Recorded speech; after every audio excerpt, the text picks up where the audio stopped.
আমি আজকে বাটা মাছ দিয়ে কচুর পাতলা ঝোল বানাবো। তার জন্য বাটা মাছ নিয়েছি আর কচু নিয়েছি।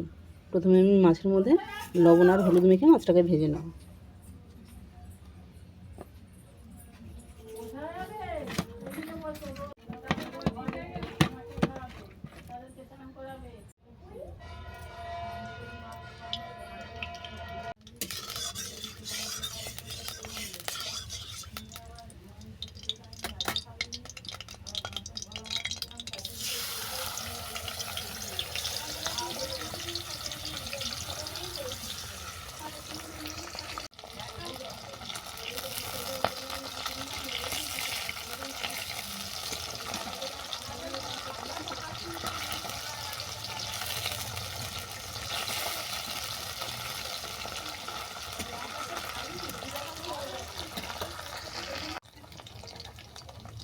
মাছ ভাজা হয়ে গেছে, আমি এগুলো তেল থেকে নামিয়ে নেবো।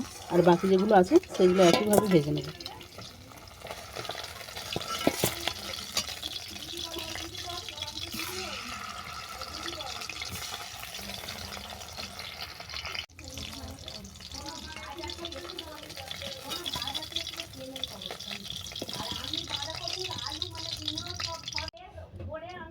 মাছের তেলের মধ্যে আমি কালো জিরে ফোড়ন দেবো।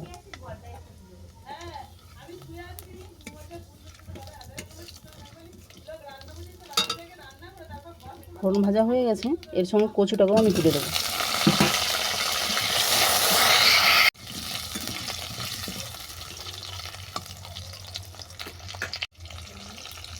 কচুর মধ্যে লবণ হলুদ দিয়ে আমি কচুটাকে বাদামি করে ভেজে নেব।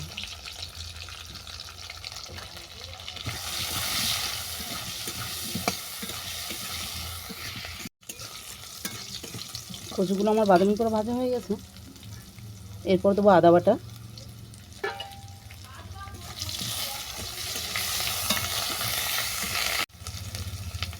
জিরে বাটা,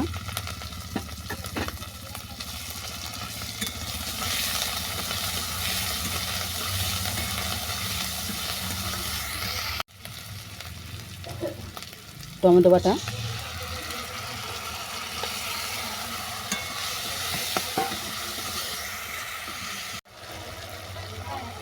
লঙ্কা গুঁড়ো,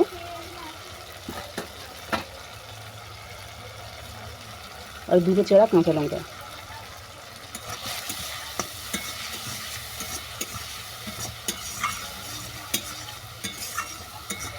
এরপর এটাকে আমি ভালো করে কষে নেব। দেখো কচু আমার ভালো করে কষানো হয়ে গেছে, কচু থেকে তেলও ছেড়ে গেছে। এরপর আমি জল দিয়ে এটাকে ফুটতে দেবো।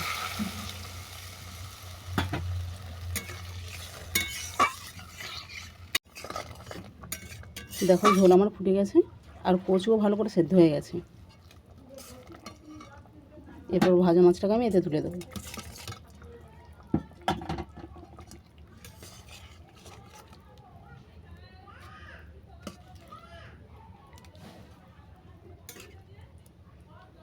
দিয়ে আরও 5 মিনিট এটাকে রান্না করে নেব।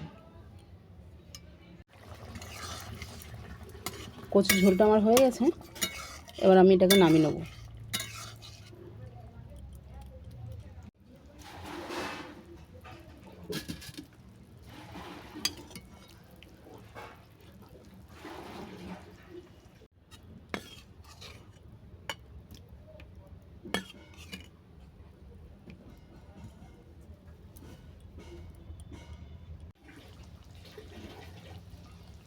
এইভাবে কচু দিয়ে বাটা মাছের পাতলা ঝোল বানাও, বানিয়ে জানাও তোমাদের কেমন লেগেছে।